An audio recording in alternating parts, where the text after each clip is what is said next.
The sun was beginning to set over the small, dusty town of Ridgelake, casting a golden glow over its quiet streets. People were wrapping up their day, heading home to families, or stopping by the local diner for a quick bite.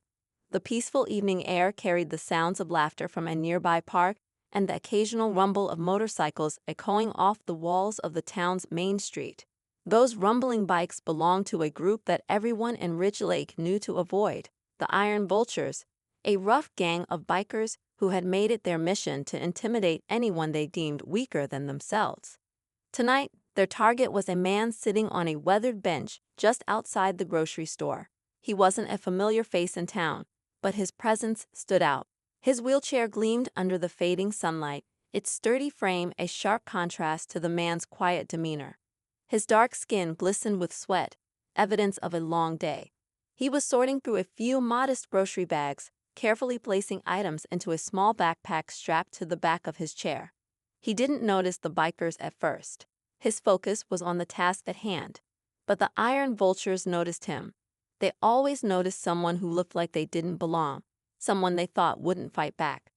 To them, he was an easy target, alone, disabled, and minding his own business. "Hey, look at that guy," one of the bikers sneered, nudging his buddy. "Thinks he can just roll in here like he owns the place."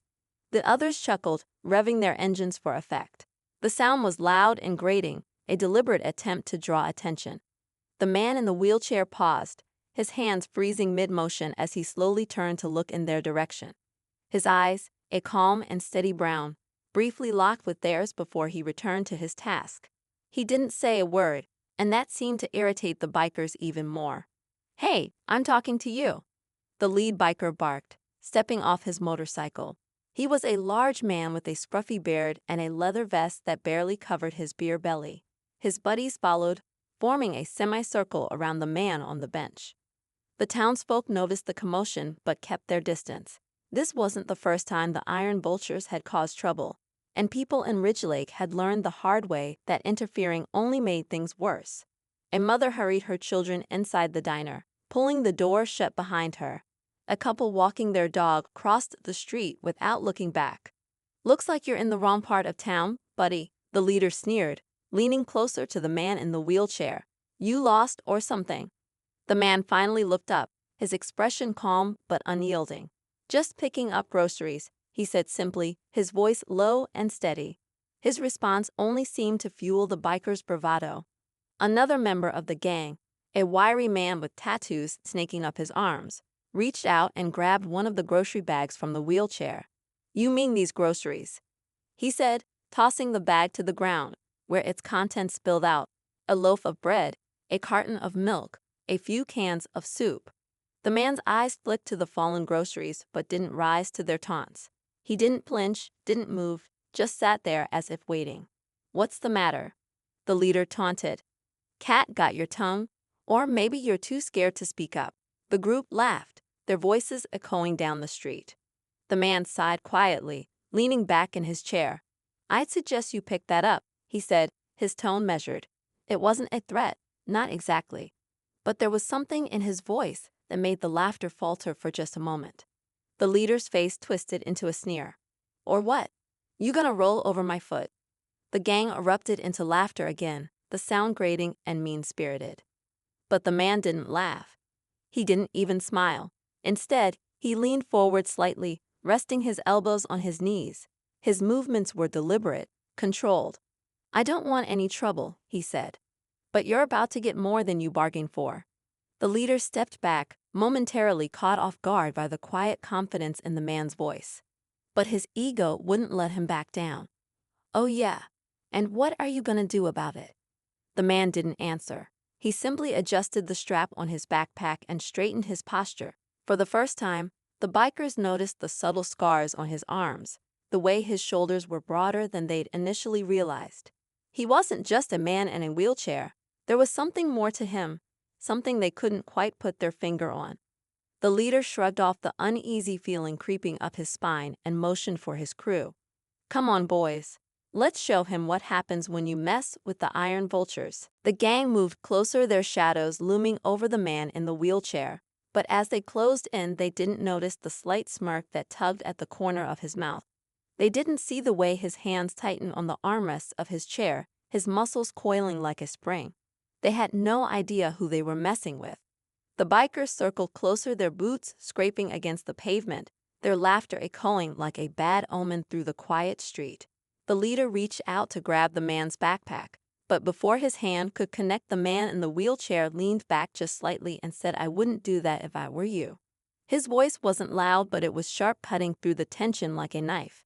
It made the leader hesitate just for a second, but he quickly masked it with a scoff. "Big words for someone who can't even stand up," he sneered. The man didn't react. He simply tilted his head, as if studying the leader, his calm gaze unwavering.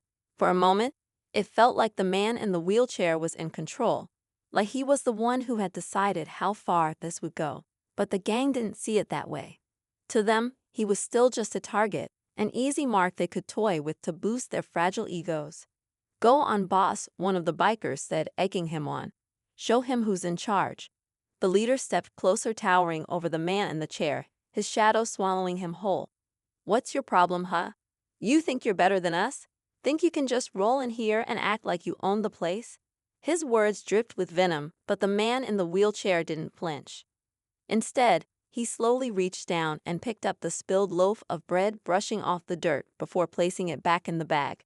His movements were deliberate, calm, almost too calm. It was the kind of calm that made people uneasy, the kind that hinted at a deeper strength lying just beneath the surface. "You should walk away," the man said finally, his voice low but steady, "while you still can." The leader's face twisted into a snarl. "You've got some nerve, talking to me like that." He grabbed the grocery bag again, this time yanking it out of the man's reach and tossing it across the pavement. Cans rolled out, clanging loudly against the asphalt, drawing the attention of a few onlookers who peeked out from behind curtains and doorways. But the man in the wheelchair didn't look at the groceries. He didn't even look at the leader.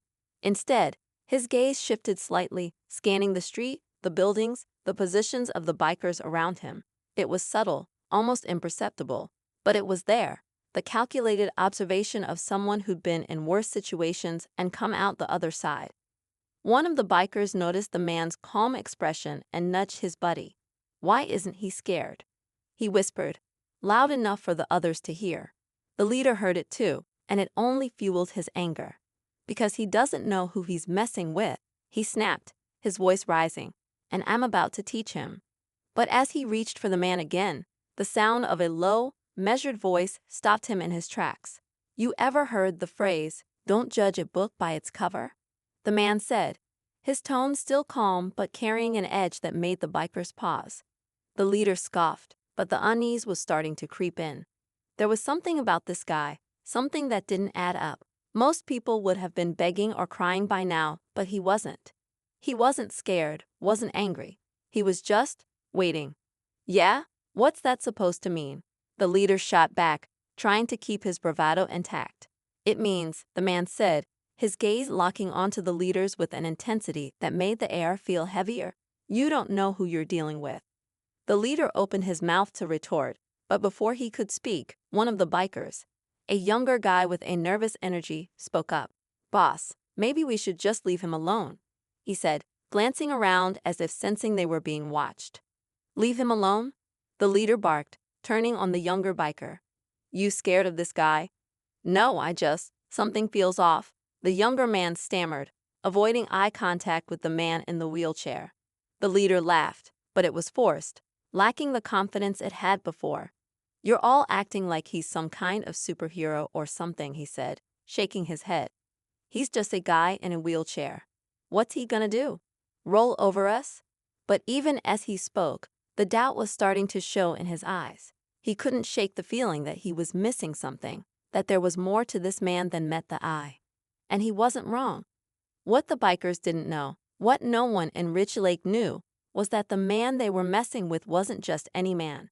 He was a Navy SEAL, a veteran who had spent years training his body and mind to survive in the most extreme conditions. His wheelchair wasn't a sign of weakness. It was a reminder of the battles he'd fought and the sacrifices he'd made. He didn't like to talk about his past. Most people assumed he was just another disabled veteran trying to get by, and he was fine with that. He didn't need recognition or pity. He just wanted to live his life in peace. But peace was hard to come by when people like the Iron Vultures saw his wheelchair as a target instead of a testament to his resilience. The man took a slow breath, steadying himself. He didn't want to escalate things, didn't want to hurt anyone, but he also knew that sometimes words weren't enough. Sometimes people had to learn the hard way. The leader stepped forward again, clearly trying to shake off his unease. "All right, tough guy," he said, his voice dripping with sarcasm. "You've had your fun. Now, how about you apologize for wasting our time?" The man tilted his head slightly, his lips curving into the faintest hint of a smile. "Apologize?" he repeated, as if the word itself was a joke. "Yeah," the leader said, puffing out his chest. "Say you're sorry, and maybe we'll let you off easy." The man didn't respond right away. Instead, he leaned back in his chair, folding his arms across his chest. For a moment, the only sound was the faint hum of a street lamp flickering to life as the sun dipped below the horizon. "You want me to apologize," he said finally, his voice calm and steady. "All right, I'm sorry." The leader blinked, caught off guard by the unexpected response. "I'm sorry," the man continued, his gaze locking onto the leader's, "that you've made a mistake you're going to regret." The words hung in the air, heavy with unspoken meaning. The leader opened his mouth to respond, but no words came out. Something about the man's tone, his expression, the way he carried himself, it all felt like a warning, one the leader didn't fully understand but couldn't ignore. The younger biker shifted nervously, glancing over his shoulder as if expecting someone to appear out of the shadows. "Boss," he said quietly, "maybe we should just let this go." But the leader wasn't ready to back down. His pride wouldn't let him. He stepped closer, raising his hand as if to make a point. And that was when the man in the wheelchair moved.